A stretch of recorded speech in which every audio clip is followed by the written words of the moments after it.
Tiene las alas salpicadas de islotes. Es nuestra bella del mar. La patria la contempla desde la costa madre con un dolor que no se va. Como mujer robada le quitaron el nombre, lo arrojaron al mar. Le dieron otro para que olvidara que ella no sabe pronunciar. Sabe que un día volverá su hombre con la bandera y el cantar. Cautiva está y callada. Ella es la prisionera que no pide ni da. Hasta que el barco patrio no ancle entre sus alas, ella se llama Soledad.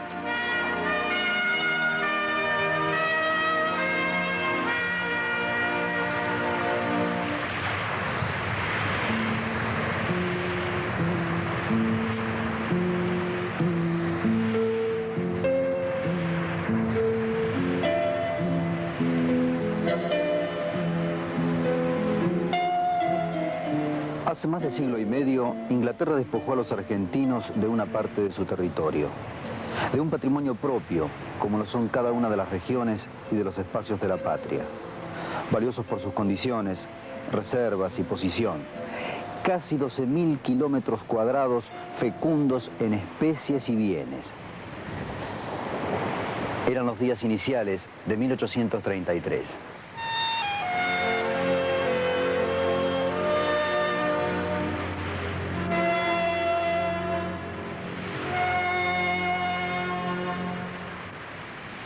¿Qué méritos tuvo el capitán inglés Onslow al intimar la entrega de las islas al puñado de indefensos habitantes? ¿Dónde estaban por entonces los intereses y deseos de esos pobladores genuinos?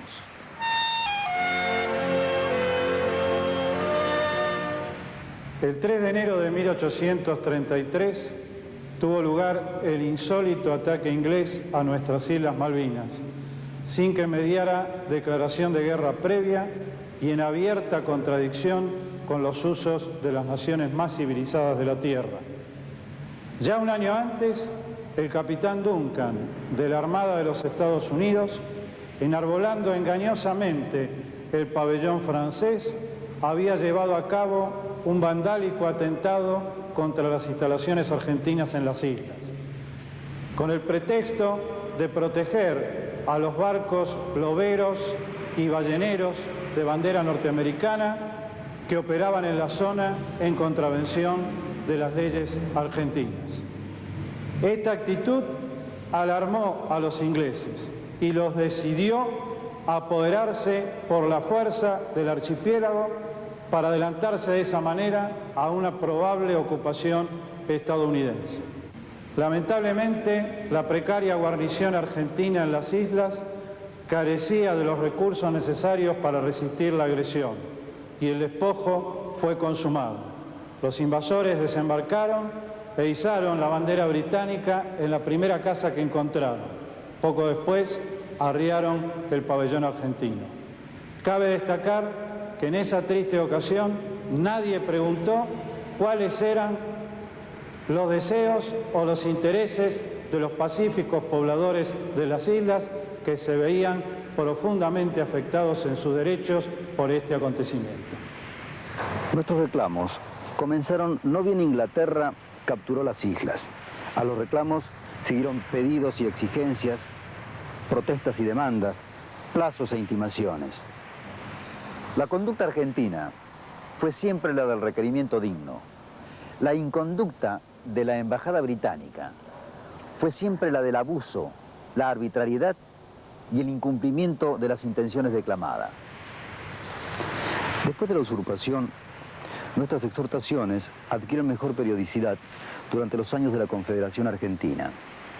Y es en 1842 cuando se refutan los insolentes argumentos de Lord Aberdeen, ratificando todo el valor de nuestros derechos soberanos.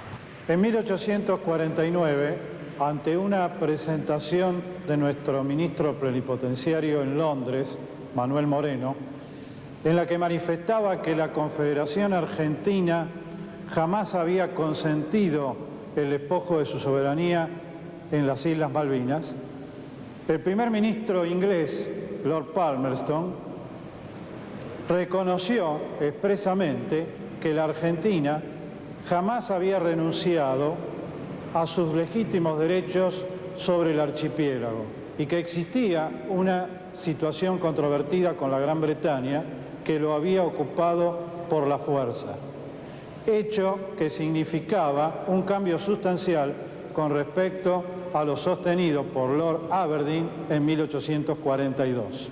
Posteriormente, en 1888, nuestro ministro de Relaciones Exteriores, Quirno Costa, expresó enfáticamente al embajador británico en Buenos Aires que el gobierno argentino mantiene su protesta respecto a la ilegítima ocupación de las Islas Malvinas, que no abandona ni abandonará jamás sus derechos a esos territorios y que en todo tiempo, hasta que le sea hecha justicia, los considerará como parte integrante en la prioridad del descubrimiento y de la ocupación, en la posición iniciada y ejercida, en el reconocimiento tácito y explícito y en la adquisición por tratados de esos títulos que pertenecían originalmente a la España.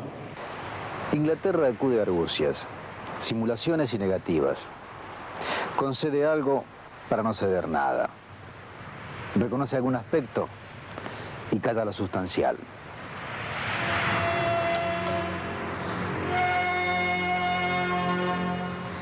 En 1945 la humanidad llega a organizarse en forma estable en la entidad denominada Organización de las Naciones Unidas, de la cual la República Argentina y el Reino Unido de Gran Bretaña e Irlanda del Norte son miembros originarios.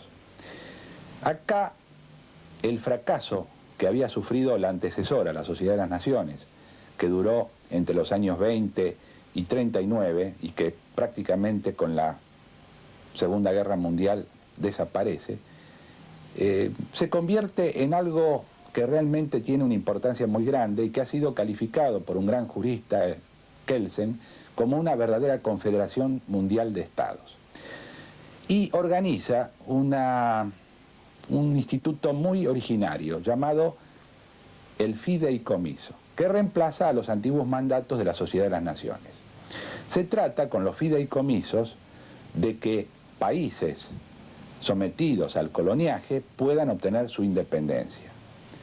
Como la República Argentina, como país originario, sostiene que las Malvinas son una colonia, cosa que es ignominioso en la libre tierra americana, hace expresa reserva ese mismo año de sus derechos soberanos sobre las Islas Malvinas y sus adyacentes, las Georgias y Sandwich del Sur, y que no va a admitir la intervención del Consejo de Administración Fiduciaria ni de ninguna otra entidad internacional para la administración futura de estas islas.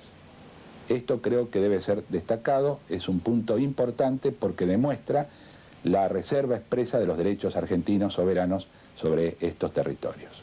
En 1948, la Argentina reitera una vez más: las Malvinas son argentinas.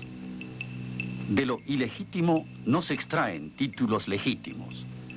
El derecho de un Estado sobre su territorio es permanente, aunque para sostenerlo no cuente con la fuerza. En 1960, la 15ª Asamblea de las Naciones Unidas condena la usurpación británica. Y en 1964, el Comité Especial llama la atención a los ingleses sobre la cuestión de la soberanía en las islas. En 1965, la República Argentina obtiene uno de sus mayores logros, cuando la Asamblea General de las Naciones Unidas aprueba la resolución número 2065, que estipula 3 principios claves. Reconocimiento de la existencia de una disputa por cuestiones de soberanía. Reconocimiento de la competencia de la ONU sobre la cuestión. Reconocimiento de que la expresión deseos de los habitantes, utilizada como ariete para apelar en nombre de la libertad de conciencia, debe sustituirse por intereses de los habitantes. Esta resolución 2065, que la vemos con los números romanos 20, XX, corresponde al 20º periodo de sesiones de la Asamblea, vale decir, al año también 1965. Y constituye no solo un gran triunfo para la República Argentina, por las razones que se apuntaron anteriormente, sino un triunfo personal de dos grandes juristas, un canciller de aquel entonces, el doctor Miguel Ángel Zabal Ortiz, canciller del presidente Ilia, que logró de la Asamblea General esta resolución, y un gran jurista argentino que ocupa nada menos que la presidencia de la Corte Internacional de Justicia. Me refiero al entonces embajador y delegado permanente ante las Naciones Unidas, profesor doctor José María Arruda. En 1969, con derecho al cansancio y fastidio, el canciller argentino reclama ante la Asamblea General de las Naciones Unidas: todos los años los argentinos repetimos desde esta tribuna el objetivo prioritario de su política exterior, que es el ejercicio de su soberanía en Malvinas, basada en títulos legítimos ya aprobados por esta Asamblea. Los años de 1970 y 1971 abren la época de los convenios recíprocos que agilizan las comunicaciones entre el continente y las islas. La Argentina empeña importantes recursos humanos y económicos. Asume deberes, obligaciones y servicios. Inglaterra recibe ganancias y beneficios.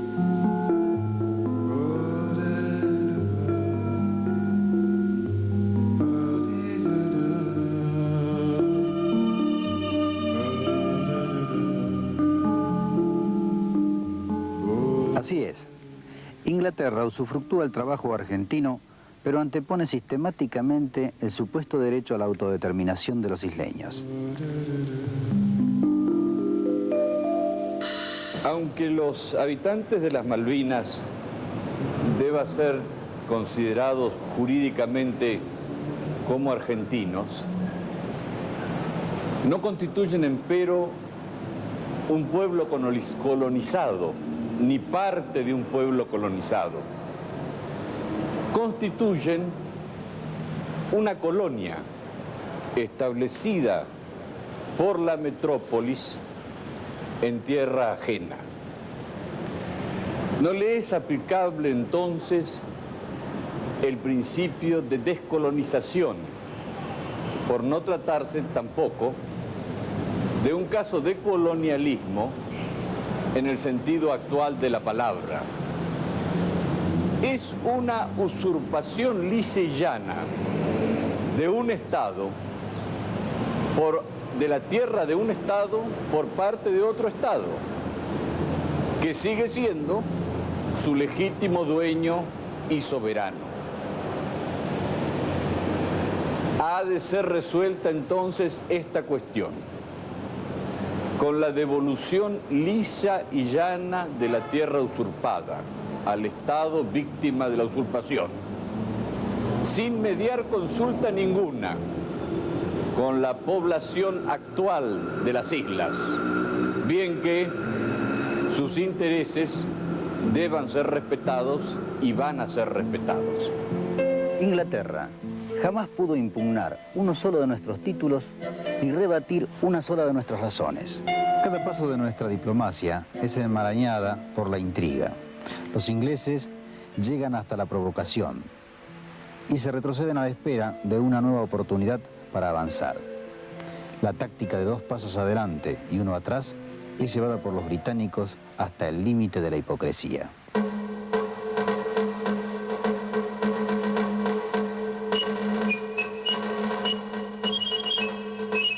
Hacia el año 1976, las desinteligencias entre las dos naciones llegan a un punto de tensión diplomática grave, a raíz del envío por parte del Reino Unido de la misión Shackleton, la cual tenía por objeto hacer una estimación de los recursos naturales del mar de las Malvinas, en especial en pesquerías y en yacimientos petrolíferos. Ello supone el desconocimiento del compromiso de no innovar recíproco que guardaban ambas diplomacias y también el del acuerdo establecido en el año 1971, el cual, en el fondo, era un convenio de convivencia en la zona de la controversia. De ahí que el Comité Jurídico Interamericano declare que la República Argentina tiene inobjetable derecho de soberanía sobre Malvinas, que la misión Shackleton constituye una amenaza para la paz y configura una actitud hostil. La Argentina dispone del retiro de su embajador en Londres y se produce el incidente entre el Shackleton y el destructor de nuestra armada, el almirante Storni. Una vez más, la actitud argentina fue pacífica, sin duda en exceso, pues el capitán del destructor, almirante Storni, en cumplimiento de órdenes superiores, no hizo fuego directo sobre la nave intrusa. A la inversa, la política británica se mostró igual a sí misma, como bien lo reconoce el Estado Mayor británico, el que expresó textualmente: la Argentina ha sido llevada a un callejón sin salida, en el cual no pueden descartarse la realización de actos de fuerza como secuelas de la misión Shackleton.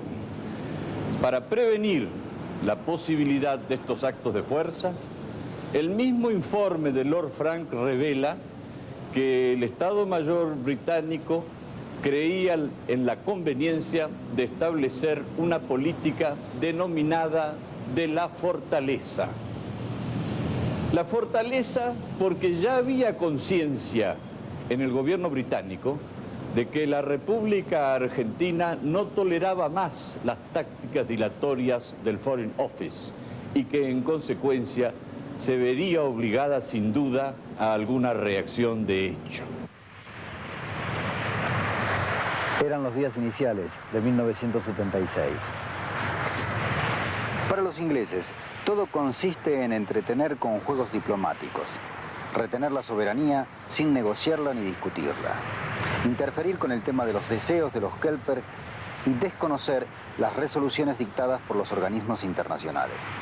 La corona aprovecha al máximo la disposición negociadora argentina, eludiendo sus reclamos vitales. Nuestras acciones se centran en recuperar el patrimonio robado sin negarnos a ninguna de las múltiples negociaciones que hicieron falta llevar a cabo. ¿Cuál fue el propósito argentino en esta serie inacabable de tratativas? Aunar la mayor cantidad de antecedentes favorables. A partir de la crisis del petróleo de 1973, Gran Bretaña comienza a desplegar una estrategia destinada a consolidar su dominio territorial sobre las Malvinas. Ello supone retrotraer la situación a antes de los entendimientos de 1970 y 71. Margaret Thatcher encarna la doctrina renovada, actualizada, de la expoliación de los pueblos periféricos por parte de Gran Bretaña, la doctrina de la era victoriana. Diversos signos percibidos desde la Argentina le hacen suponer al gobierno de entonces que era posible llegar a un entendimiento con Londres. Sin embargo, no podía precisar con claridad su actuación en el conflicto, debido a que la actuación británica en la circunstancia era ambigua y ambivalente. El almirante Trent, comandante de las fuerzas navales de la NATO durante el conflicto, señala en sus actuales análisis la predisposición argentina a confiar en las negociaciones diplomáticas. Dijo en una conferencia dada en la Escuela Naval Argentina en 1986, los británicos son, por otra parte, los maestros mundiales del proceso diplomático y del uso de la fuerza militar, en el clásico estilo clausewitziano, como una extensión del proceso político por otros medios, haya sido o no cruzado el umbral de la guerra.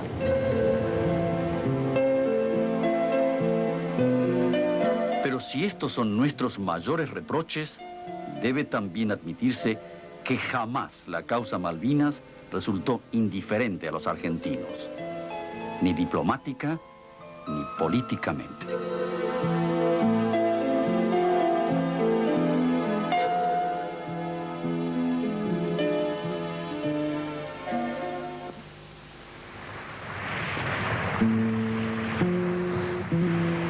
Comenzada la década del 80, el gobierno argentino comprueba el carácter inconducente de las vías diplomáticas y los aprestos bélicos ingleses derivados del informe al Estado Mayor luego de la misión Shackleton. Tales aprestos calculan nuestra respuesta armada y poseen un doble objetivo. Primero, anular con la presencia militar británica en el archipiélago toda discusión argentina sobre sus derechos soberanos. Y segundo, hacerse pasar por nación agredida, justificando ante la comunidad internacional su reacción militar.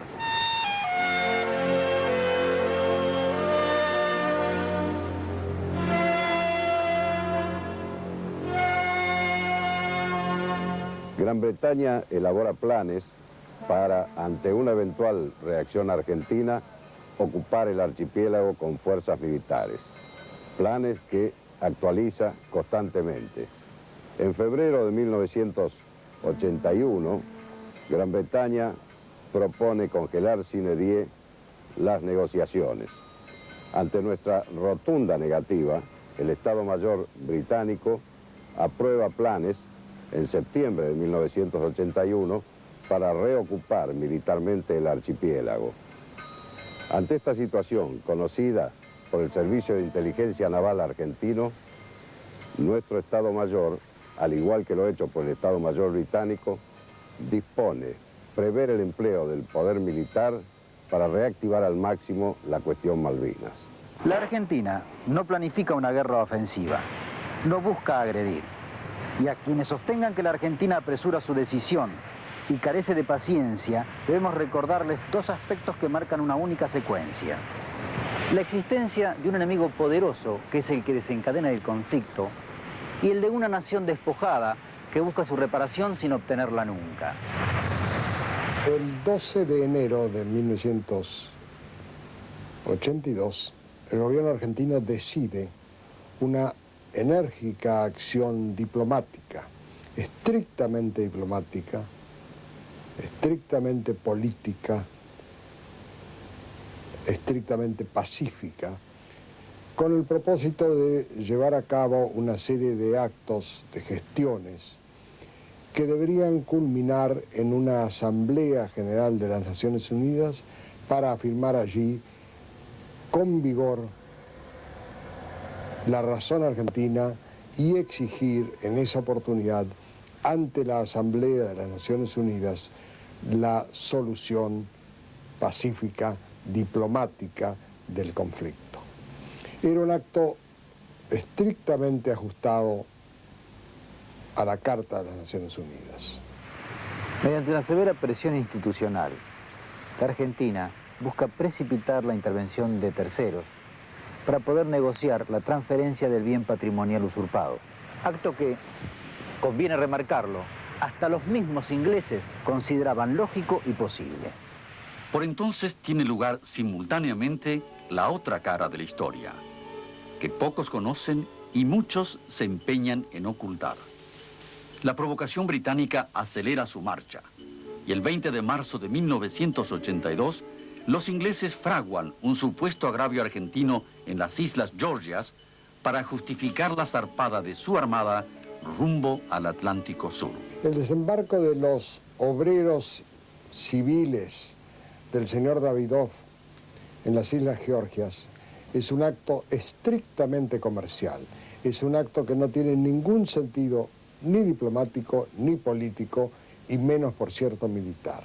Es un acto absolutamente pacífico que tiene por objeto el cumplimiento de un contrato comercial, que había sido suscripto en Londres, que había sido reconocido por las autoridades británicas en documentos que son públicos y que ha sido reconocido, desde luego, como tal por la comunidad internacional. El embajador está en pleno conocimiento de ese viaje de los obreros civiles de Davidoff a las Islas Georgias. El gobernador de las Islas Malvinas también está en pleno conocimiento.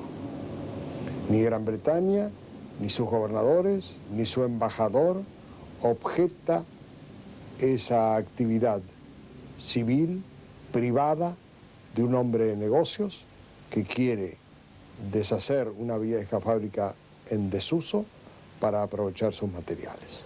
El 20 de marzo, el embajador británico en Buenos Aires falsea los hechos y en una presentación formal acusa al gobierno argentino de enviar a las Islas Georgias personal, militar y civil en cantidad apreciable para izar el pabellón nacional y cambiar las señales inglesas. Y de modo insolente agrega en su nota que Londres considera como muy serio el incidente y de no producirse el retiro inmediato de los argentinos, se tomarán acciones para su ejemplar desalojo. Los planes británicos comienzan a ejecutarse. El 21 de marzo zarpa desde Malvinas el buque de guerra Endurance con infantes de marina ingleses a bordo y el propósito de desalojar por la fuerza a los argentinos. Y esa misma noche, el gobernador de Malvinas proclama por radio a la población Kelper el comienzo de las hostilidades, dando cuenta además de las instrucciones dadas al comando de infantes de marina embarcados en el Endurance. Ante el ultimátum británico, el gobierno argentino dispone que el buque polar Bahía Paraíso, que participaba de la campaña antártica de verano, sea enviado a Puerto Ley, para evitar así el desalojo por la fuerza de los obreros argentinos. Pocos conocen que el 25 de marzo es Inglaterra la que da comienzo efectivo a la guerra del Atlántico Sur. Desde Montevideo zarpa rumbo a Malvinas el buque John Bisco con una dotación completa de infantes de marina llegados allí por vía aérea desde Inglaterra. Desde Punta Arenas, Chile, zarpa también el buque logístico de la Royal Navy HMS Bransfield y desde Gibraltar, territorio usurpado a España, zarpan 2 submarinos de la clase Hunter Killer de propulsión nuclear, acompañados por varias unidades de superficie. Quede claro, pues, que la nación agresora, Gran Bretaña, da comienzo a sus desplazamientos bélicos el 25 de marzo, antes de que la flota argentina soltara amarras. La Argentina no está ni en tiempo ni en fuerza para actuar, pero debe hacerlo. Su interés nacional lo impone. En su ultimátum, Gran Bretaña afirma que el caso Georgias únicamente solo podrá solucionarse si los trabajadores argentinos cambian sus acreditaciones por pasaportes y los presentan a consideración de las autoridades en Malvinas. Aceptar esa exigencia significaba reconocer que los trabajadores argentinos estaban pisando suelo inglés. Elocuente signo de soberbia y avasallamiento. Una nueva humillación para los argentinos. Un obligarnos a una expresa aceptación de la soberanía británica en el Atlántico Sur, en un área reconocida como en disputa hasta por los mismos agresores. Rápidamente el Parlamento británico convierte el caso Georgias en la cuestión Malvinas. El 26 de marzo, formalizada la agresión británica con su ultimátum y la zarpada de unidades navales, la respuesta de la Junta Militar Argentina toma en cuenta las respectivas distancias a Georgias. Casi 13.000 kilómetros desde Gran Bretaña hace necesario ocupar Malvinas para hacerse fuertes en Georgias. Para la Argentina median 2.880 kilómetros y una base británica en Malvinas entre el continente y las Georgias. La posesión norteamericana de la isla Ascensión es un obstáculo que impide su utilización por parte de Gran Bretaña, a menos que los estadounidenses decidan violar tratados como el TIAR, de asistencia recíproca americana, frente a una agresión extracontinental.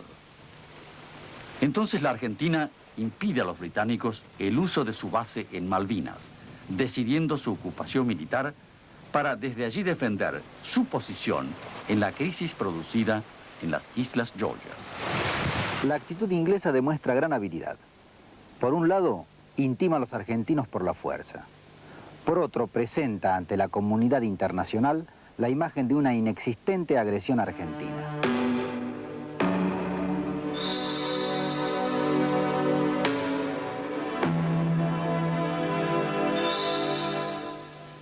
La guerra se precipita.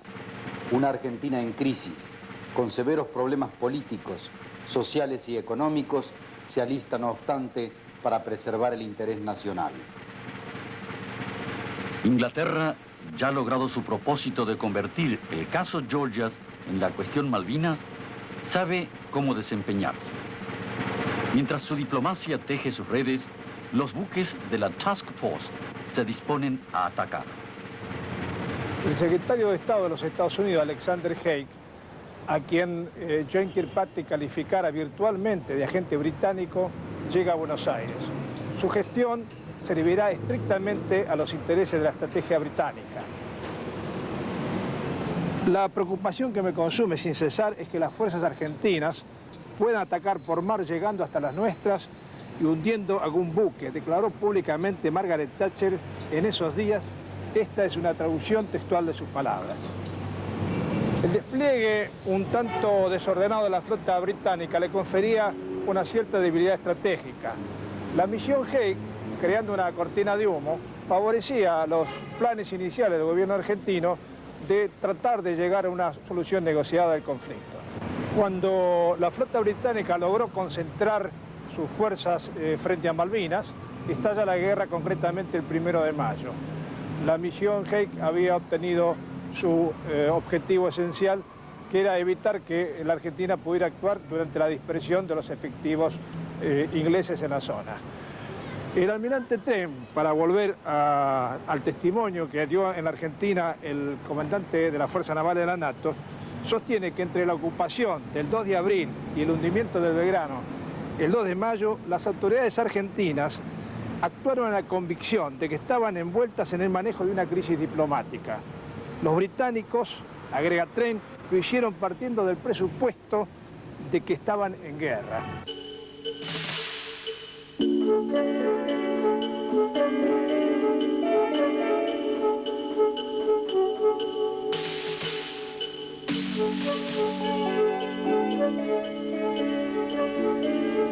En tanto, la diplomacia inglesa no busca soluciones en el ámbito de las Naciones Unidas, solo pretextos. Obstaculiza la intervención del secretario general, distorsiona y denuncia cuestiones inexistentes, fija plazos sin sentido y posterga otros con torcida intención. Y cuando en gesto solidario el presidente de la República del Perú actúa para que los incidentes no lleguen a mayores, de un modo artero decide el hundimiento del crucero General Belgrano.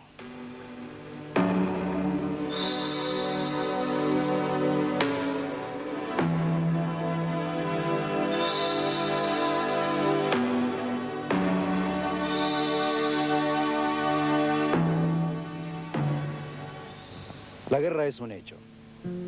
Conviene repetir estas verdades. La verdad de una Argentina agredida e invadida, pero presentada como agresora, víctima y no victimaria de una profanación territorial. La verdad de siglo y medio de negociaciones inútiles para desembocar en un acorralamiento inaudito. La verdad del derecho a legítima defensa.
la guerra ya es.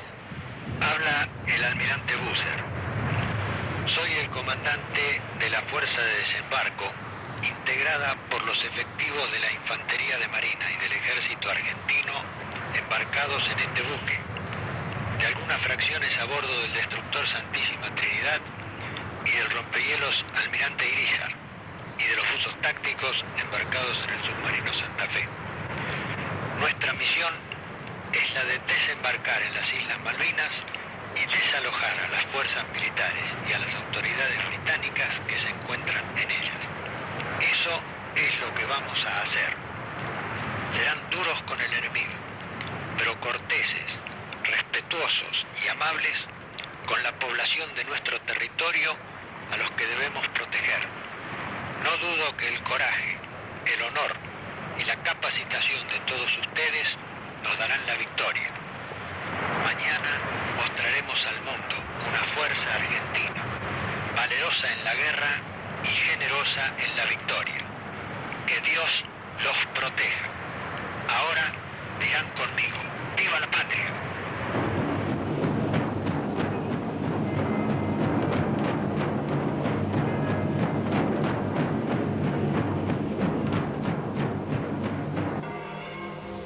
Los argentinos embanderan sus casas, se alistan como voluntarios y viven días de esperanza. Calles y plazas son un desfile de divisas celestes y blancas y las voces se unen para demostrar que los argentinos somos capaces de ponerle fin a siglo y medio de despojo.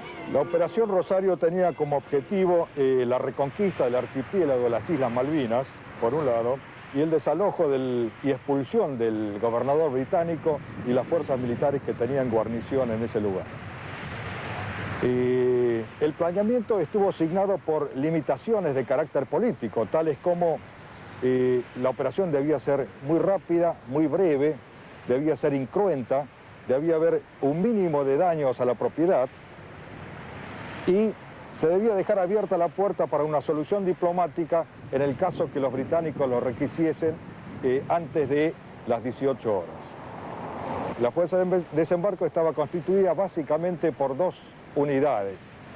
El batallón de infantería de marina número 2, que desembarcó por el norte de la península, montado sobre vehículos anfibios a oruga, y tuvieron como objetivo la captura del aeropuerto y Puerto Argentino, en aquel entonces llamado Puerto Stanley. Por otro lado, el otro núcleo de la fuerza de embarco fue la agrupación de comandos anfibios que desembarcaron unas horas antes en bote de goma por el sur de la península y cuyo objetivo era la toma del cuartel de los Marines británicos por un lado y la casa del gobernador como segundo objetivo. Las operaciones militares concluyeron prácticamente a las 11 horas de la mañana, en el momento que se rindieron las fuerzas inglesas. Si podemos poner un juicio de valor con respecto a cómo resultó la operación, podemos decir que alcanzó un éxito total, dado que la operación fue realizada y ejecutada exactamente de la misma manera como fue prevista en la fase del planeamiento. Los argentinos ven que la patria se sostiene y levanta en el campo de batalla, donde se gana o se pierde, donde tremola la honra o se abaten los ánimos, donde no está permitida la deserción ni la huida. Efectuada la recuperación y en espera de la llegada de la fuerza británica que se sabía iba a venir hacia la zona, todos los buques se encontraron en el mar patrullando, adiestrando a su personal y preparándose para el combate y diseñando nuevos medios de ataque para los buques, para los aviones de la aviación naval y para los aviones de la Fuerza Aérea Argentina. El 3 de abril, el Consejo de Seguridad de las Naciones Unidas emite la resolución 502.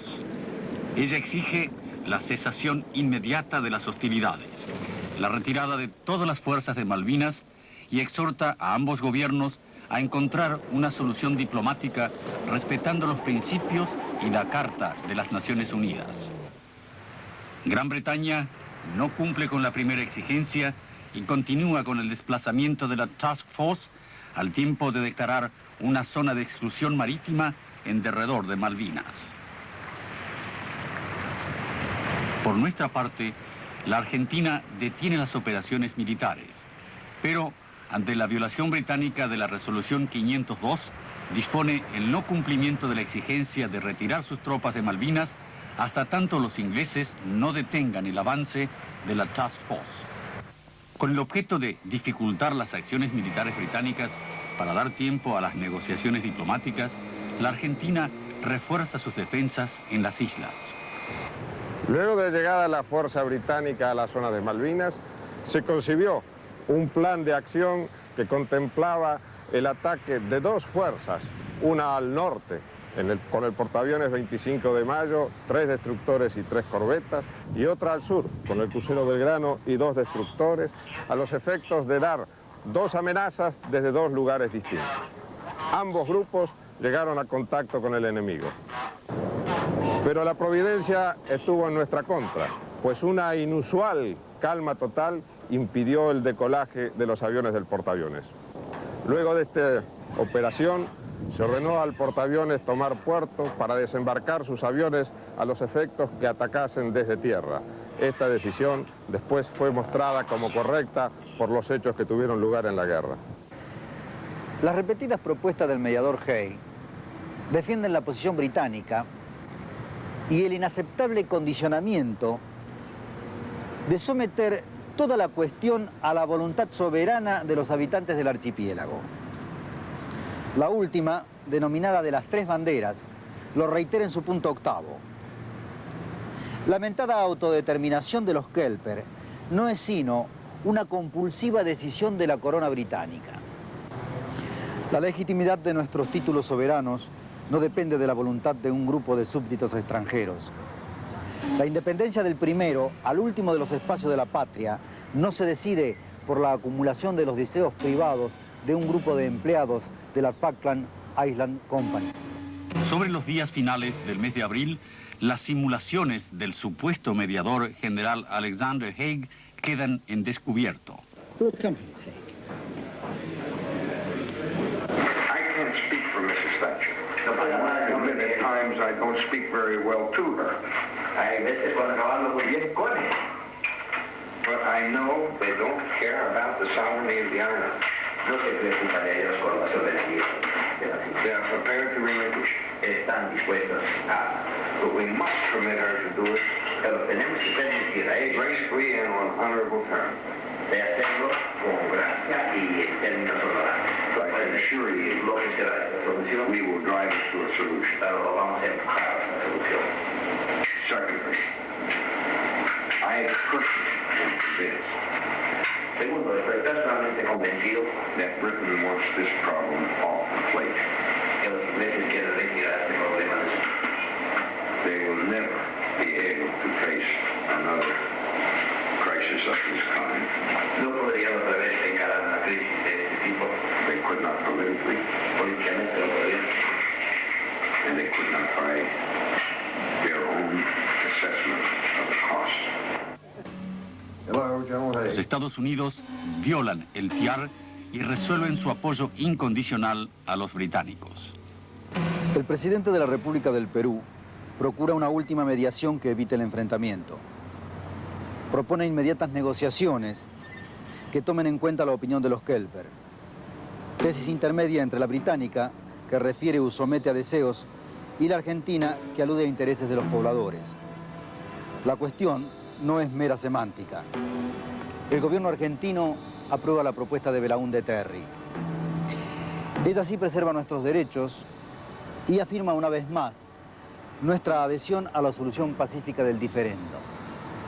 La intransigencia de Londres es total. Y su respuesta no son ya las palabras. Ahora habla el fuego de su artillería. El 1 de mayo se produce el primer bombardeo sobre Puerto Argentino.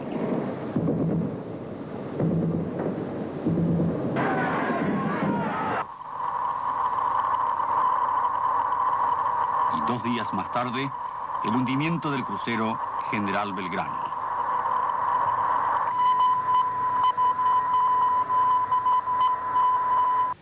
La respuesta argentina no se hace esperar. El 4 de mayo de 1982, el Comando de la Aviación Naval ordenó un ataque a las unidades de superficie británicas que estaban cerca de Malvinas. El perfil de vuelo nuestro era volar lo más bajo posible, lo más rápido posible, penetrar rápidamente las defensas británicas, acercarnos al lugar de lanzamiento, efectuarlo y salir de la misma manera. El superestandarte tiene un sistema de navegación y ataque muy moderno que al piloto le permite conocer específicamente y en todo momento la situación donde está ubicado y permite, además, por medio del radar, ubicar la posición del blanco. Esas dos posiciones, el hecho de saber dónde está uno ubicado y la posición del blanco con la utilización del radar, permite introducir en el sistema de armas los datos para el lanzamiento del misil. El capitán Beacarrás confirmó conmigo que había dos blancos en nuestras pantallas y ordenó el ataque sobre el más grande de los dos. Tuvimos que hacer un pequeño cambio de rumbo, terminamos la selección del misil, que es un proceso secuencial y complejo con lo cual se va preparando el misil para el lanzamiento, y cuando estábamos a aproximadamente 50 kilómetros, el capitán Beacarrás dio la orden de lanzamiento. Hay que tener en cuenta que fue nuestro primer lanzamiento. Los aviones habían llegado recién en diciembre del 81, el sistema Exocet superestandarte no estaba aprobado, no había sido lanzado ningún misil en combate, solo había sido lanzado uno en ejercicio por los franceses y no sabíamos si iba a andar todo bien. Los franceses no nos habían dado todos los datos para poder lanzarlos, había sido gracias a la preparación de nuestros técnicos que pensábamos que podía funcionar, por lo cual fue un gran orgullo para nosotros ver en ese momento salir nuestros dos misiles, descender parejos los dos, estabilizarse a la altura de vuelo y perderse delante nuestros en las nubes hacia blanco. Según la información británica, los misiles o el misil, no sabemos si fueron los dos o uno los que pegaron, impactó en el Sheffield, un buque que estaba navegando en una misión de piquete radar. El impacto fue completamente sorpresivo, nunca tuvieron la detección, nunca nos detectaron a nosotros en el lanzamiento, nunca supieron que el misil estaba acercándose a ellos. La única advertencia que tuvieron fue de un piloto de un helicóptero que estaba a bordo del buque que dijo, viene un misil, visualmente lo había detectado, y él o los misiles impactaron en el centro del buque, generaron un incendio que fue incontrolable y tuvieron que abandonarlo. A los 3 días, posteriormente, el buque se hundió. El resultado de la guerra por parte de la escuadrilla superestandarte fue haber lanzado con las únicas 4 aeronaves que tenía, 5 misiles, hundido el destructor Sheffield, hundido el portacontenedores Atlantic Conveyor y averiado el portaaviones Invincible. Por nuestro lado, no perdimos ninguna de las 4 aeronaves y no perdimos ningún piloto. Las guerras nunca son deseables, pero su valor y justicia no dependen de contingencias institucionales. La justicia de una guerra depende de sus causas, móviles, finalidad, orígenes y razones profundas. Por ser el nexo principal de unión entre el continente y las fuerzas destacadas en Malvinas, la base aérea militar se constituyó en el objetivo primordial de las fuerzas británicas a partir desde el primer día de beligerancia. Una de las bombas que arrojaron los Vulcan hizo impacto en la mitad de la pista, de la única pista con que contábamos para operar. Esto nos produjo una reducción de la capacidad a la mitad del ancho de la pista, es decir, que los aviones debían operar solamente en 15 metros de ancho.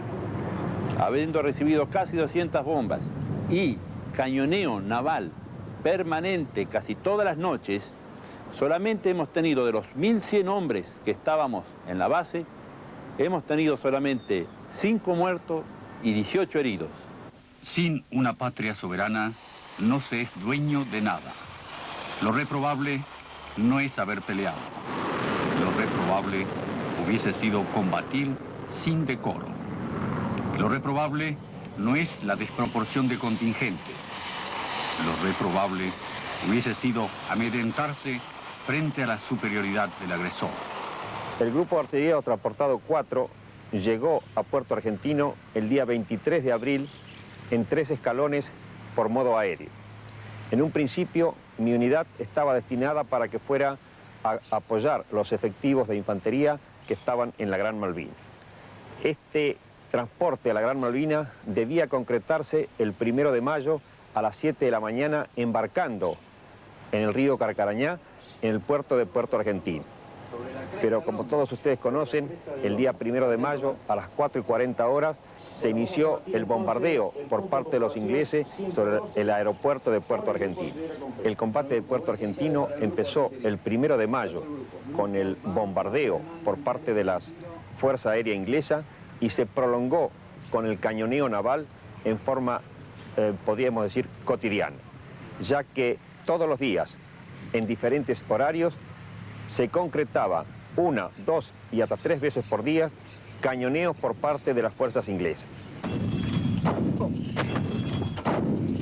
Se peleó en Malvinas, con proezas individuales y acciones sostenidas en común, con altibajos, tonos grises y puntos débiles, con unción y frenesí.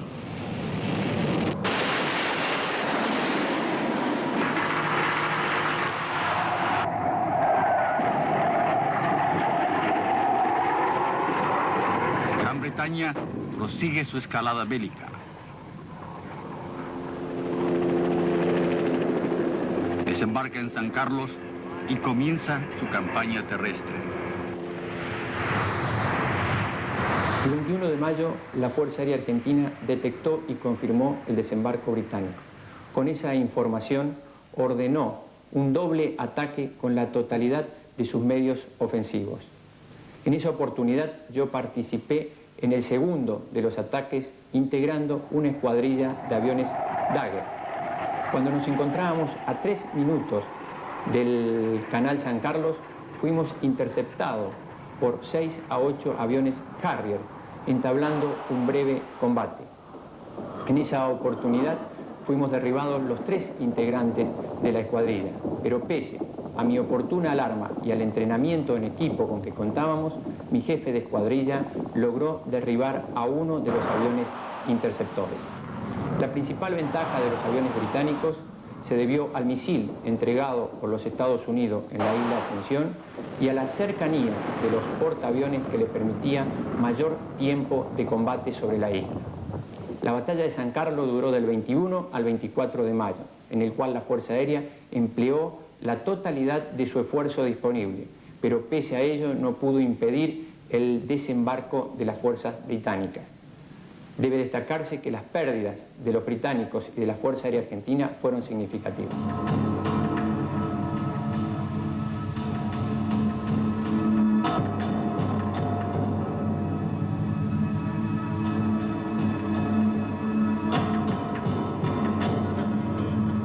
Al comando del guardacosta 83 Río Iguazú, juntamente con la tripulación, tuvimos la experiencia de un enfrentamiento bélico con aviones Sea Harrier.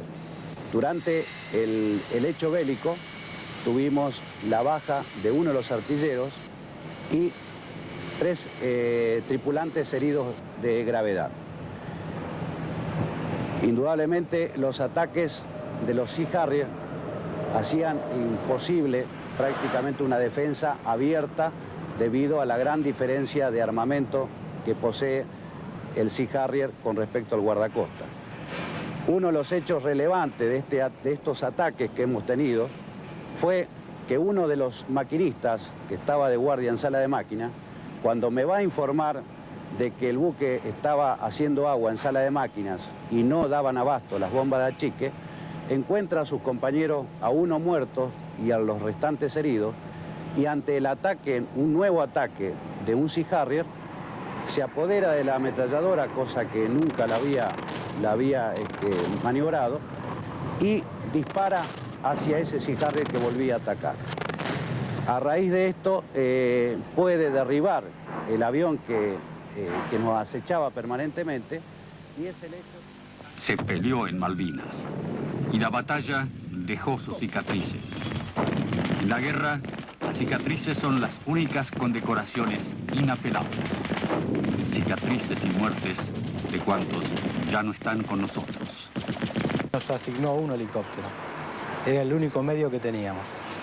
Mientras tanto, Gran Bretaña ocupaba posiciones, relevaba sus efectivos cada 8 horas y evidentemente las acciones nuestras se vieron bastante dificultadas. Hostigar fuerzas con esas características no fue fácil, tanto para las compañías comandos y el escuadrón de gendarmería. Esa notable diferencia, no obstante, no impidió que gendarmería, junto con las tropas comando que llevaban más tiempo ya en acciones, ejecutaran en lo que a nosotros respecta 9 acciones de combate con enfrentamiento bélico, que hayamos tenido 7 bajas y 3 heridos y 4 contusos, de un conjunto de 40 hombres que permanecimos en Malvinas durante 17 días. Cumplimos además otras misiones, como era la detección de comandos infiltrados dentro de la propia población de Puerto Argentino, o la integración de una reserva para combatir junto con el Regimiento 25 de Infantería en aquel día que se pensaba, que todos imaginábamos que iba a llegar, que era el del combate clásico, que no llegó, entre otras razones, porque ya prácticamente el 1 de junio todas las alturas estaban ocupadas por la artillería de campaña. En Malvinas, Argentina enfrentó a tropas altamente profesionales con un gran apoyo bélico.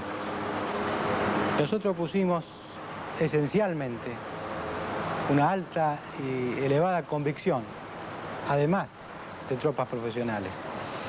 La convicción de que participábamos por la reivindicación de una causa nacional sin tiempo. La patria reclamó a muchos el tributo de sus vidas. Unos lo cumplieron en tierra, otros en las aguas. Unos más cruzaron los aires sin regreso. Cuando Darwin y Prado del Ganso caen en poder del enemigo, se materializa el mayor peligro para nuestras fuerzas en un ataque desde el oeste. Y el regimiento recibió una nueva misión: constituirse en el escalón seguridad de la posición defensiva de Puerto Argentino. Es decir, integrar la primera línea contra la que chocaría el enemigo en su ataque a la capital del archipiélago. El día 30 de mayo, el regimiento ocupa nuevas posiciones en los montes Harriet y Dos Hermanas, y lo hace bajo condiciones muy difíciles, bajo el fuego de artillería enemiga y sin contar con los elementos de fortificación necesarios para darle solidez a sus posiciones.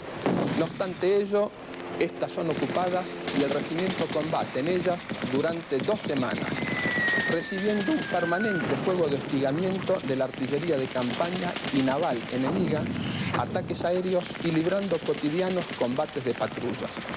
Se rechazan 2 ataques enemigos los días 8 y 9 de junio y finalmente, en la noche del 11 al 12, el regimiento es atacado por la 3ª Brigada de Comandos de la Infantería Marina Inglesa, que lo hace con una superioridad de 6-1 en efectivos, medios de combate y armamento.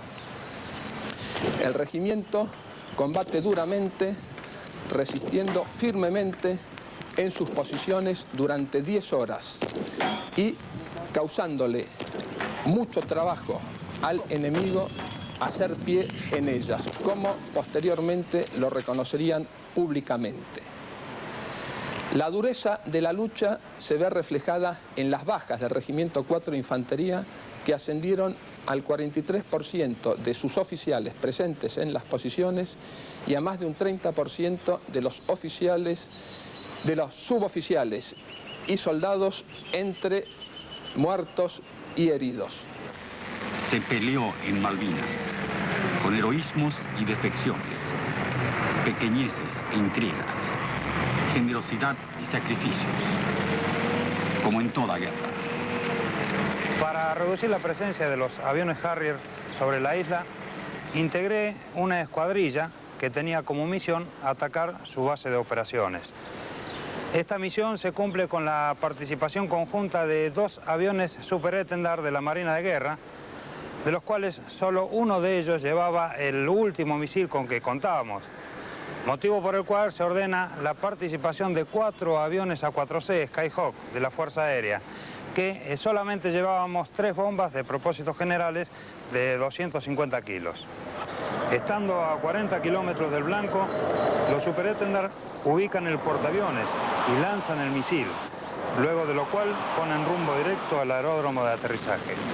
Como guiados por la estela de humo que deja el misil en su trayectoria y habiendo visto luego en el horizonte una columna de humo negro que era producto del impacto del misil en el portaaviones, pudimos llegar hasta él y que únicamente pasando sobre el portaaviones era la forma de lanzar nuestras armas, nuestras bombas. Sabíamos que se trataba del blanco más importante que debíamos atacar y seguramente estaría muy bien defendido por fragatas misilísticas de última generación. Y es justamente uno de los misiles de estas fragatas el que derriba a unos 15 kilómetros antes del portaaviones al jefe de la escuadrilla. Y segundos más tarde, estando a 400, a 500 metros del mismo, es derribado el número 2 de la escuadrilla. Junto al otro avión que volaba a mi derecha, tuvimos la suerte de poder llegar hasta él, sortear todos los misiles y artillería con que nos tiraban para poder, saltando prácticamente sobre el portaaviones, lanzar nuestras bombas y tirar con nuestros cañones. En un viraje hacia la derecha para volver hacia el aterrizaje, pude ver que el portaaviones se encontraba totalmente cubierto de humo, que ya no era visible su figura, su silueta. La necesidad de pasar sobre el mismo portaaviones, que fue el corazón de la Task Force, y enfrentar la abrumadora diferencia tecnológica que existía, es lo que lleva al derribo del capitán José Daniel Vázquez y el capitán Omar Jesús Castillo, que al igual que los 55 hombres que la Fuerza Aérea Argentina perdió en combate, ellos también entregaron sus vidas totalmente al servicio de la patria. Se peleó en Malvinas, en tierra, aguas y cielos soberanos. Y más nuestro soy por estos héroes.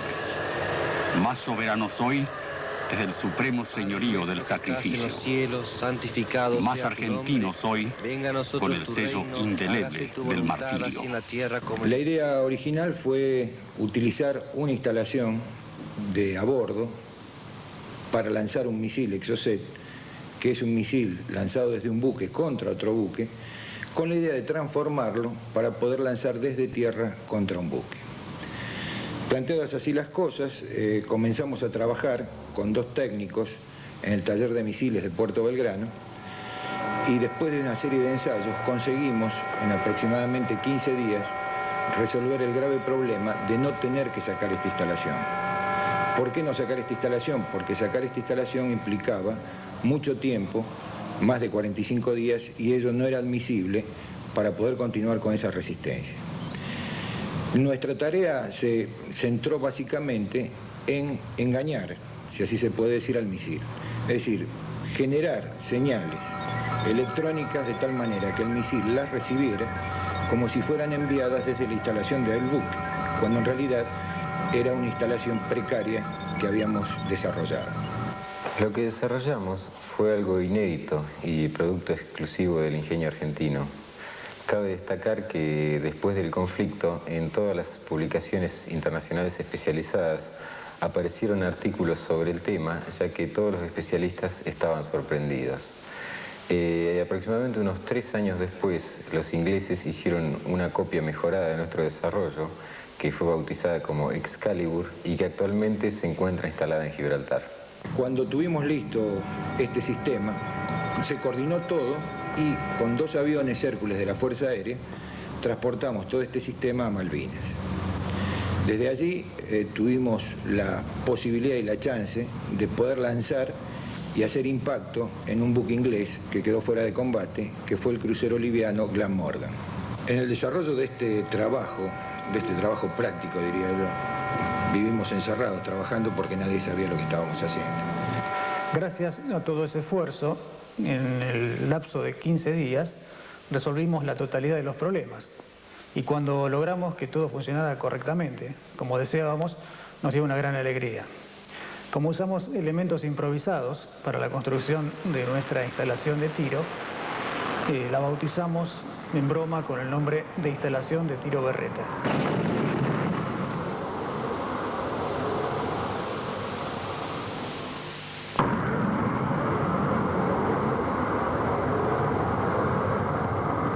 Se peleó en Malvinas y en guerra justa. Porque las guerras valen, se gane o se pierda, si se libran movidas por la conquista y defensa de lo que corresponde defender. Y la guerra del Atlántico Sur fue una guerra justa, un acto de legítima defensa por la que ningún foro internacional condenó a la Argentina como nación agresora. Ya teníamos los ingleses a la vista, ya habían emplazado su artillería de campaña, su artillería de defensa aérea, y nosotros teníamos que introducir los comandos prácticamente a la vista de los ingleses. Los ingleses contaban con el intenso fuego de artillería, intenso fuego de defensa aérea, de ese material tan importante que ellos transportaban. Y no nos olvidemos también de toda la superioridad aérea constante y permanente que hubo en el Teatro Malvinas. Se peleó en Malvinas, con luces y sombras, con denuedo y con júbilo, con temor y temblor, con agallas, sin alardes. Otra jornada de gloria para la Fuerza Aérea Argentina fue la del 8 de junio. Cuando los ingleses intentaban producir un desembarco en Bahía Agradable, 25 kilómetros al sur del puerto argentino, sufrieron el ataque más duro desde el comienzo de la guerra. Decenas de muertos y heridos, una fragata hundida, 2 buques de desembarco varados y otro incendiado y fuera de combate, fue el saldo de lo que los ingleses llamaron el día más negro de la flota británica. La lucha en realidad fue tremenda y muy intensa. Se disputaba palmo a palmo. Una brigada inglesa contra un batallón de infantería de Marina Argentina. Muy bien apoyado. Pero una brigada contra un solo batallón. Íbamos disputando palmo a palmo el terreno. Perdimos el Monte Williams, perdimos el Monte Tambelon, siempre cara a cara, retrocediendo, enfrentando al enemigo, hasta que nos concentramos sobre Sapper Hill, nuestra última altura, la más próxima a Puerto Argentino que tenía mi batallón. Seguimos luchando, agotada la munición de la parte del frente, agotada la munición en Sapper Hill. Recibimos la orden de integrarnos a la plaza. Una retaguardia del batallón, 14 hombres. La última retaguardia del batallón, mientras el batallón se volvió a concentrar, rompió el contacto con el enemigo y entraba desfilando a Puerto Argentino.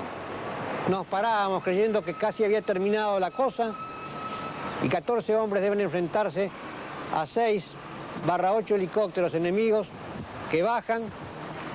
Un combate muy intenso, tremendamente intenso para pocos contra muchos, pero de vuelta, exitoso, orgulloso. Agotamos la última que nos quedaba de munición. Tuvimos bajas, pero muchas más fueron las de nuestro enemigo. Toda contienda tiene su cuota de horror y de espanto, su cuota de humillación y de traiciones. Pero solo la grandeza educa a las naciones. Por ello, insistimos en el valor y en los valores de nuestra guerra del Atlántico Sur. La guerra de las Malvinas no fue una aventura.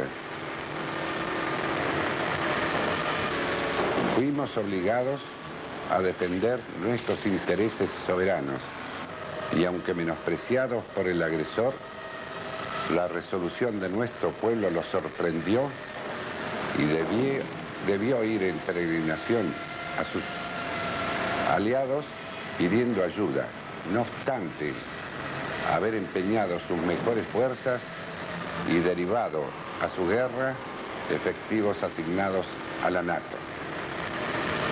Derribamos sus aviones, hundimos sus buques más modernos y enfrentamos al ejército del Rin, escudo protector de los europeos, que tardó 23 días desde su desembarco sin oposición para alcanzar su objetivo, retenido y demorado por tropas bisoñas en su bautismo de fuego. Luchamos con lo que teníamos y lo hicimos en defensa propia y de la soberanía y del honor nacional. No cedimos a la tentación de aceptar ayuda de países ajenos a nuestras convicciones y formas de vida.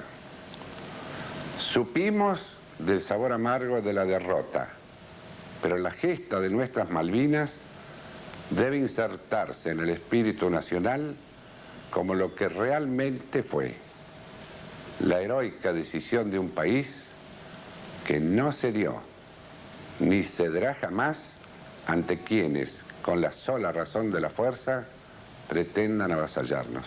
Hoy, las tumbas de Malvinas son mojones que nos marcan el camino. Hoy preferimos destacar la conducta hidalga, la sencillez sin simulaciones ni poses de los reales combatientes. Dolor por un hijo muerto en Malvinas. La muerte de un hijo es para toda mujer la respuesta más tremenda de dolor, el dolor humano, el dolor más profundo, el dolor más puro, el dolor más perfecto, el dolor más callado.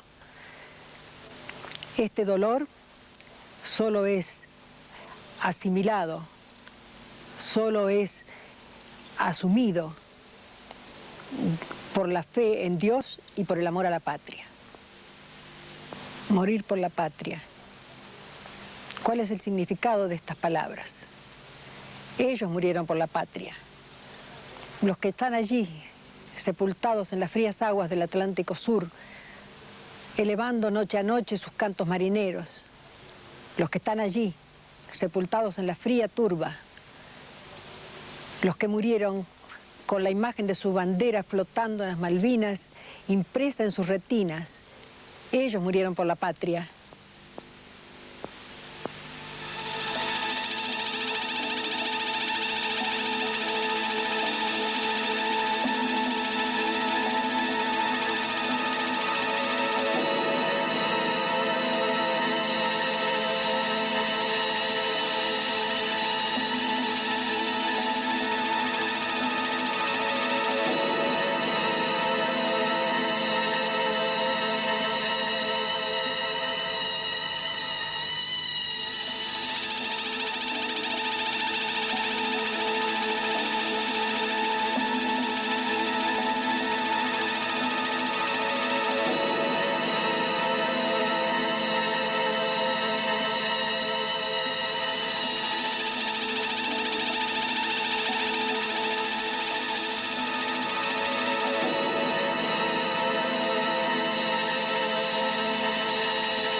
Malvinas, guerra justa por nuestro Atlántico Sur. Así hemos de recordarla siempre.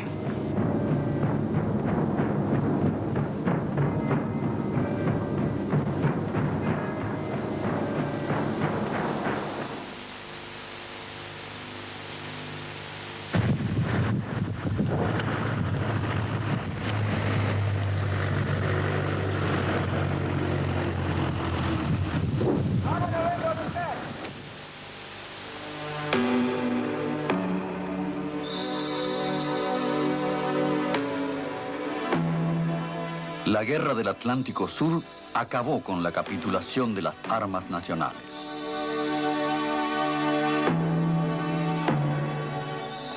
Luego de varios años, continuamos buscando razones y causas que diluciden el fracaso. Buscamos luces y sombras que den el claroscuro exacto de la realidad.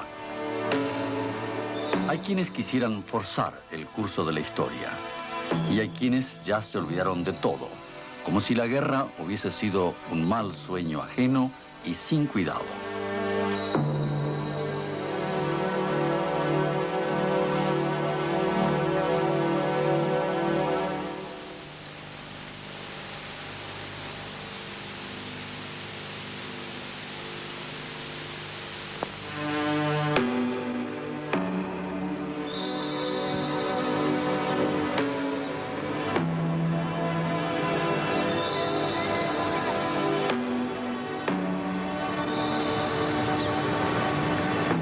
En 1986, el Consejo Supremo de las Fuerzas Armadas enjuicia a los comandantes y 9 oficiales superiores protagonistas de la Guerra de las Malvinas.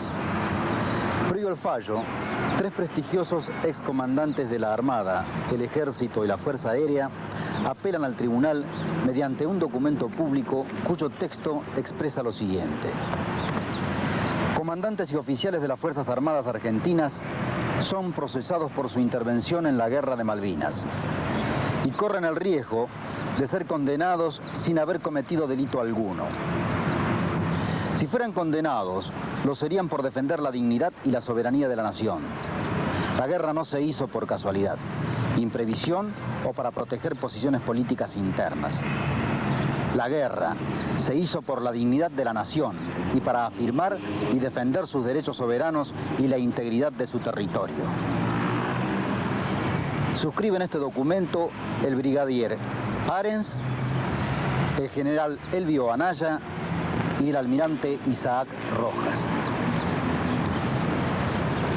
Pese a ello, el Consejo Supremo condena y sentencia a los comandantes y a los oficiales en la Guerra de las Malvinas. A mediados de 1988, el juicio público a los conductores y protagonistas de la contienda reaviva una pregunta que insistentemente se formula cada argentino. ¿Por qué se perdió la guerra del Atlántico Sur? ¿Por qué una capitulación tan abrupta e irremisible? El Tribunal Civil centra su acusación en un aspecto capital. Repasemos el texto. Haber mantenido en combate, una vez conocida la magnitud de las fuerzas inglesas, a las tropas argentinas en inferioridad de condiciones. Y las defensas de la Junta Militar aseveran por su parte que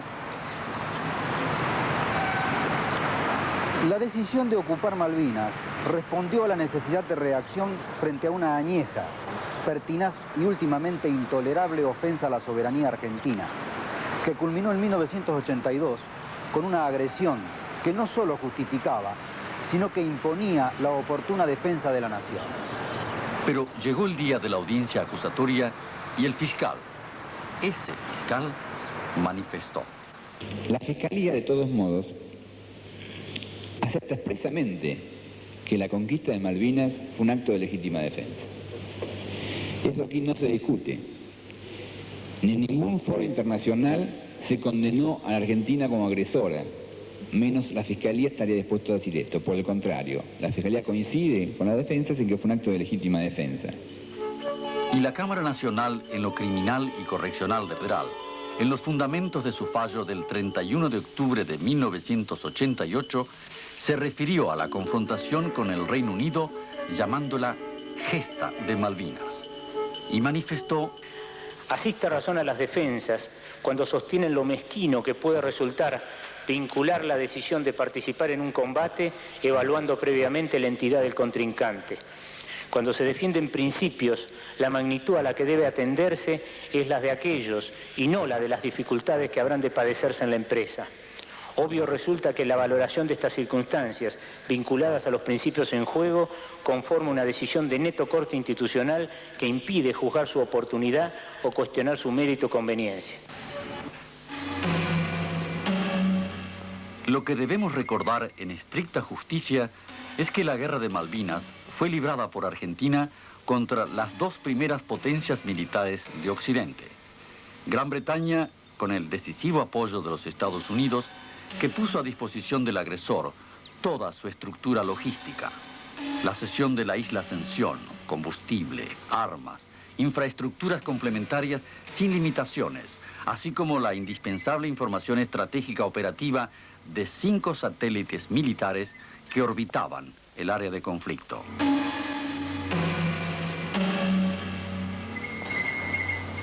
Vamos a ver ahora un material que consideramos de suma importancia para nuestro trabajo. Se trata de fragmentos de un trabajo periodístico televisivo llamado An Ocean Apart, en el cual veremos testimonios de varias personalidades norteamericanas que tuvieron que ver con el conflicto. Veremos al general Vernon Walter, secretario de Asuntos Latinoamericanos del Departamento de Estado de los Estados Unidos, a través del cual nos daremos cuenta exactamente la actitud hostil que mantuvo Gran Bretaña desde el comienzo mismo del conflicto. I believe she just removed 2 paintings in one room and replaced them with, as I remembered, Wellington and Nelson. Other people had been on that particular wall before. They had been replaced by Wellington and Nelson. And she said something like, and I'm not sure, she said, in this room is where Neville Chamberlain said, "Why should we go to war for a far distant nation about which we know so little and with which we have so little in common? I do not intend to repeat that mistake." And since I remembered hearing Neville Chamberlain being quoted as saying that, a slight shiver ran down my spine. Thank you very much. El Estado Mayor británico informó a su gobierno que una cosa era enviar la Staff Force como fuerza de amenaza y otra muy distinta era usarla efectivamente en un asalto a Malvinas. Además agrega el informe que las tropas británicas combatirán a 8.000 millas de distancia, sin protección radar, sin garantías de abastecimiento y sin información sobre los movimientos de los argentinos. También, según este informe, parece imposible recurrir a la ayuda norteamericana, pues la administración Reagan está dividida respecto a lo que debe hacer. I argued that we should maintain neutrality in that conflict, and the reason I argued that we should maintain neutrality was, first of all, that the United States had a very significant stake in good relations with Latin America generally, all of Latin America. I had also learned by then in the United Nations that Britain frequently maintains a position of neutrality with regard to American conflicts with other nations. So it wouldn't have been introducing any new factor into our relationship for us to maintain neutrality in case of a British conflict with another nation where we had a stake. Gran Bretaña supo desde el comienzo que la ayuda de los Estados Unidos le era indispensable, pero también conocía la dificultad de los norteamericanos para oficializar esa ayuda. De modo que los británicos decidieron actuar con estricto sigilo y dirigirse directamente al Departamento de Estado y a la CIA. Veremos ahora el testimonio de Gaspard Weinberger, secretario de Defensa de los Estados Unidos, en el trabajo que les mencioné.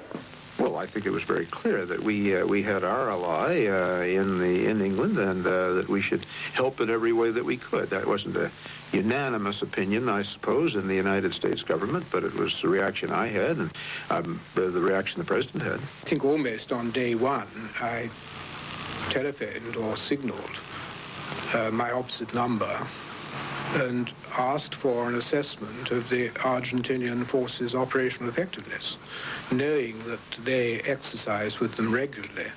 The United States Navy does a cruise around South America every year, exercising with the navies in turn. And they would have more recent knowledge of the operational effectiveness and tactics. And he sent me almost a book, which was extremely useful, particularly about their submarine tactics. Como vemos, los mismos protagonistas nos permiten develar oscuros entretelones de la Guerra de las Malvinas. El secretario de Defensa de los Estados Unidos decide proveer de inmediato a Gran Bretaña de todo lo que solicitara y ordena a sus subordinados utilizar canales privados de comunicación. Well, it really began when the force was ordered to start down, well before it ever arrived. While there was certainly no attempt to try to hide anything from anyone else in the administration. Neither did we go out of our way, because we were busy, to try to educate people on what was really going on. La isla Ascensión fue la clave de la ayuda secreta que recibía Gran Bretaña. Permitió que los aviones de transporte norteamericanos llegaran a toda hora con provisiones de los depósitos estadounidenses para ser embarcados en la flota británica rumbo al Atlántico Sur. Al respecto, continúa el testimonio de John Lehman. We were not naive, we were not children, we knew what the effects of what we were giving to the Royal Navy would be, and so did the Latin Americans, although I still don't think they quite understand the extent to which it did have an effect. But we certainly did, and we knew the price we would be paying in what actually happened. The Argentines and all of the other Latin Americans abruptly stopped supporting the efforts of the Salvadorians and the Contra forces against the communists in Central America. And that led to Contragate. Mientras el Pentágono apoya decididamente a Gran Bretaña, el secretario de Estado, general Alexander Haig, mantiene la falacia de la posición oficial norteamericana de neutralidad.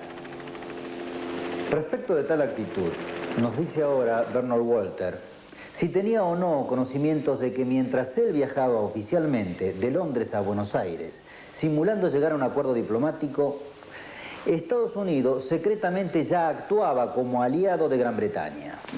Yes. Y repitiendo la pregunta del citado trabajo periodístico, ¿no era esa conflictiva actitud un obstáculo para lograr una solución diplomática? Not necessarily. We thought it might make the British more willing to be more flexible. En las declaraciones del secretario de Asuntos Latinoamericanos vemos una extraña forma de imparcialidad. Mientras los Estados Unidos arman una de las partes, públicamente declaman su neutralidad. Well, I mean, we were neutral when we gave Britain 100 destroyers in World War II. That's not a very neutral act.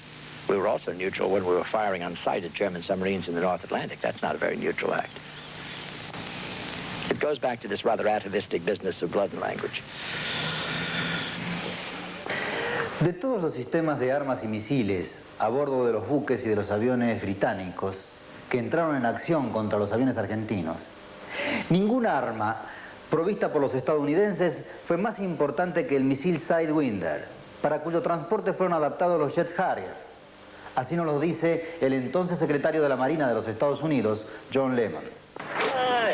Well, they weren't just Sidewinders, they were the latest version of the Sidewinders that gave a wholly new capability to that heat-seeking missile. There were only the small Harriers that had no real area defense capability, and so the shots they could get at the attacking Argentines were within visual range, and often oncoming shots. Well, the old Sidewinders, you have to get behind an aircraft to shoot a Sidewinder, and by that time, he's dropped his bombs on the ship. The new Sidewinders, you can shoot head on, and that's what the Harriers did so brilliantly and so effectively. And as a result, they forced all of the Argentines after that to fly down on the deck, which forced them to drop the bombs from very low altitudes, and most of them didn't fuse. So there were about 10 ships that actually had bombs in them that didn't go off because of the effectiveness of forcing them down. Y por si fuera poco, nos dice ahora el entonces secretario de la Marina de los Estados Unidos sobre qué hubiera ocurrido si la administración norteamericana hubiese afirmado: vamos a ser estrictamente neutrales, no más ayuda a Gran Bretaña mientras dure el conflicto. Well, I think that Britain would have had to have withdrawn from the Falklands. En otras palabras, sin la ayuda de los Estados Unidos, Gran Bretaña hubiese sido derrotada por los argentinos. Yes, that's my personal opinion. Anyone can speculate, but from everything I know, that is certainly my firm conclusion. ¿Por qué llega usted a esa conclusión? Because Britain had let so much of her modernization and infrastructure decline during the 60s and 70s, that she did not have what it took to defend herself in a a prolonged engagement, even against a rather primitive, though highly trained and highly motivated force like the Argentines. They were not up against the Russians. But a succession of governments had refused to put the money into the modern communications gear, the missile defenses, the sidewinders, the three-dimensional air defense radars, and most stupidly of all, scrapped the big aircraft carriers. Indeed, they had the Invincible class carriers on the block to Australia at the very time it took place. So you just can't have it both ways. You can't want to play a role as a serious power and do it on the cheap. And so we made up for it.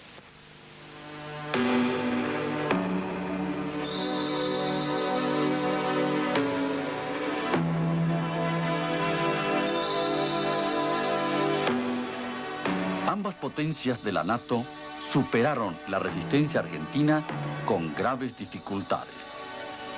Buena parte de la Task Force yace hundida en las aguas del Atlántico Sur.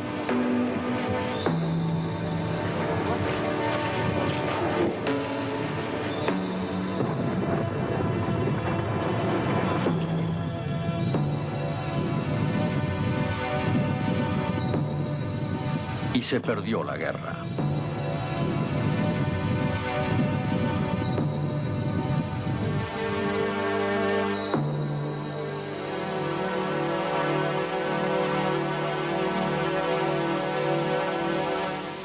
Y se perdió la guerra. Pero no nos equivoquemos en el reparto de culpas y cargos. No seamos injustos en la adjudicación de responsabilidades.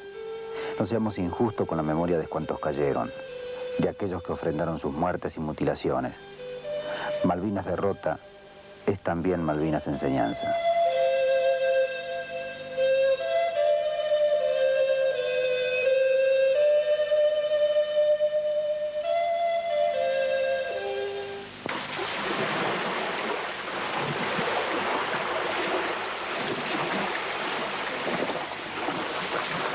La realidad de la capitulación ha llegado a los argentinos para quedarse.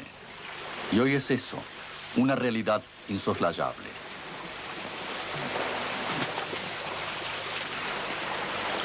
Bien sabemos además que hubo una capitulación mucho más lamentable que la de Puerto Argentino. La desmalvinización del ser nacional, propia de los que tienen vocación de vencidos. De ellos conviene olvidarnos cuanto antes.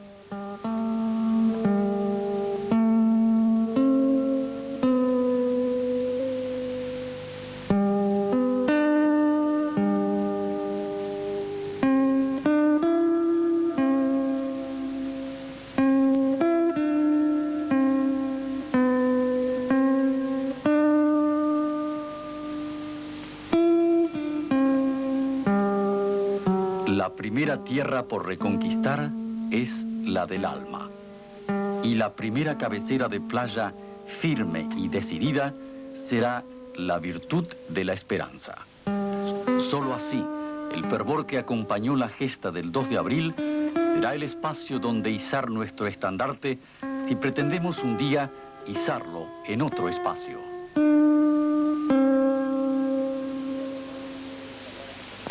No es cuestión de ocultar errores ni callar acusaciones. Tampoco engañarnos con falsas consideraciones. La Argentina fue varias veces vencida. Las luchas por su independencia fue una sucesividad de derrotas alternadas providencialmente por triunfos. Derrotas fueron los escarceos iniciales en la primera y segunda invasión inglesa. Reveses los de Balcarce y Belgrano en las horas inaugurales. Reveses los de Rondó y San Martín en cancha rayada. Y también fue técnicamente una derrota la bravía resistencia en la vuelta de obligado. Cotagaita, Huaki, Paraguarí y Tacuarí, Vilcapugio y Ayohuma, El Tejaro, Venta y Media. Son también nombres de la patria, pliegues en la bandera y en las almas. No debemos incorporar el fracaso como algo nuevo y exclusivo de la Guerra de Malvinas. Únicamente así, esa gesta tendrá un significado pedagógico que arranque en nosotros la promesa de empeñarnos en futuras contiendas, que permita replegarnos sobre nosotros mismos para advertir errores y aciertos. ¿Es que puede enseñar algo a una guerra, se dirá? Sí puede. Y mucho. ¿Qué sabemos hoy los argentinos como enseñanza imborrable de aquellas jornadas? ¿Qué nos dice el recuerdo de los combatientes? Con motivo de la Guerra de las Malvinas, se utilizaron, quizá con ligereza, los términos héroe y heroísmo, aplicándolos a conductas que, siendo meritorias, correctas y esforzadas, no alcanzaban ese nivel máximo que constituye el heroísmo. Sin embargo, afortunadamente, hubo héroes en las filas argentinas durante la Guerra de las Malvinas. Y eso lo debemos agradecer muy especialmente los argentinos, porque yo creo en la función social del heroísmo. Porque el heroísmo, al ser particularmente ejemplar, levanta el nivel medio de los pueblos y les permite poder alcanzar en un momento dado esa grandeza a la cual todo pueblo aspira.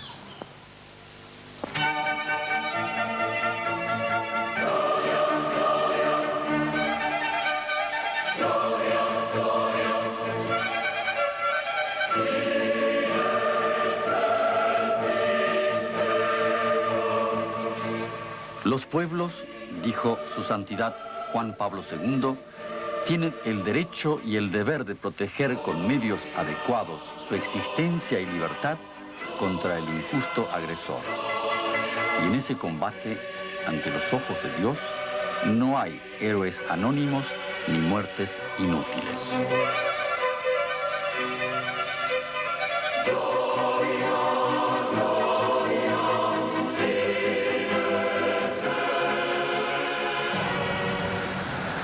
Suelo repetir que la historia se escribe con victorias y con derrotas, que lo imperdonable es mantenerse al margen de ella.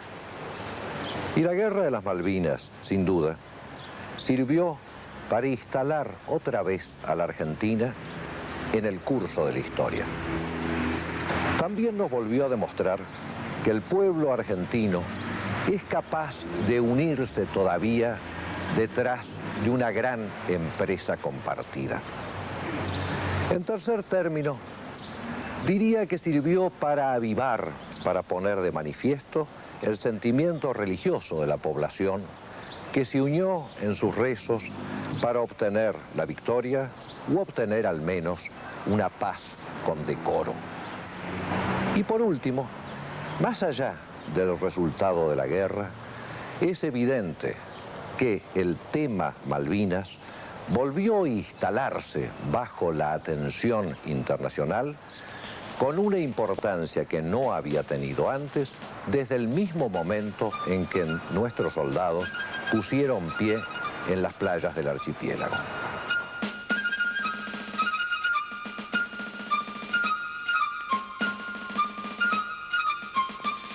Malvinas es para los argentinos cátedra de la nación heroica y combativa. Y el 2 de abril de 1982, una fecha normativa e indicadora. Un hito de gloria. Un mojón de resiedumbre en el camino de tantas claudicaciones nacionales. Finalmente, la victoria vendrá. La patria grande de los argentinos la espera. ¿Cómo será la victoria? No necesariamente armada, pero una cuestión es cierta. La victoria pasará por la reivindicación de la gesta de abril y la continuación de su espíritu. El 2 de abril es ya para la memoria de los argentinos la fiesta de la dignidad nacional.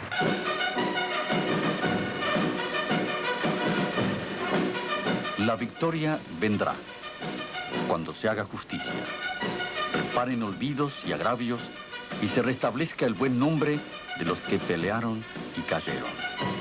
Cuando se conjugue con orgullo el verbo malvinizar. La victoria vendrá cuando no se admitan más zonas de exclusión que aquellas que marcan nuestras legítimas fronteras. Cuando la prioridad de nuestra política exterior sea eliminar la inadmisible presencia extranjera en un espacio soberano de la patria. Cuando se entienda que la condición de vencido es distinta a la del desertor o a la del cobarde. Porque para ser vencido es necesario haber luchado. Y si se lo hizo con dignidad, se es vencedor aún en el infortunio. Basta de lamentaciones. No discutamos nuestras convicciones. Custodiémoslas. Entonces sobrevendrá la victoria. ¿Alguien puede imaginar acaso cuál será el rostro de la nación argentina toda cuando se le restituya su soberanía sobre su patrimonio austral? Imaginar ese rostro es una artesanía de la esperanza nacional que no debe descuidarse. No es cuestión de alimentar ilusiones vanas, sino de forjar día a día esa victoria en el combate imperceptible, pero siempre eficaz, de testimoniar la justicia de nuestra causa y de no arriar las banderas del honor patrio. Finalmente, la victoria vendrá, porque valió el ejemplo de cuantos cayeron en la avanzada y son hoy lumbre, simiente y promesa de triunfo. La victoria vendrá cuando los argentinos seamos capaces de ocupar las vastas soledades de nuestra geografía y vivamos el patriotismo como una exigente responsabilidad. Y Malvinas será un triunfo pendiente, mientras anide en cada argentino la consigna de regresar a ellas como dueños de casa a un hogar entrañable.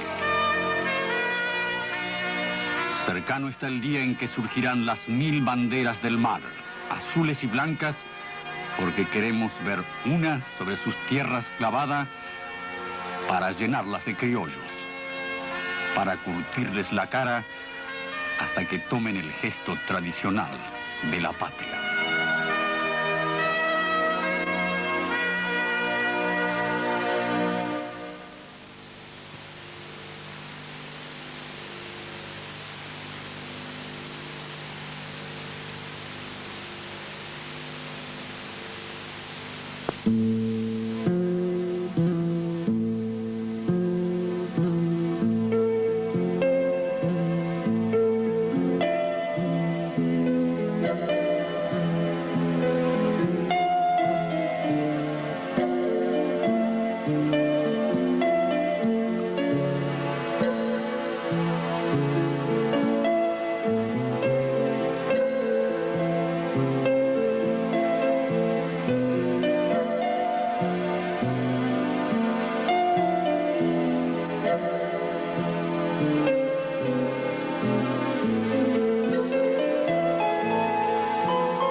Positivas. Hemos tendido la mano, expresando nuestra voluntad de diálogo, sin poner en duda alguna nuestros derechos históricos e inalienables a la soberanía sobre las islas del Atlántico Sur. Es esta la oportunidad para que yo les exprese a los delegados de la inmensa mayoría de países aquí representados el profundo agradecimiento del pueblo argentino. En repetidas ocasiones ustedes han expresado una abrumador apoyo a nuestra justa reclamación. Esa actitud, ese rotundo aval nos impulsa a confiar en un desenlace justo y pacífico del conflicto. Quiero afirmar que lucharemos infatigable y pacíficamente, con la razón y con la persuasión, para recuperar nuestras Islas Malvinas.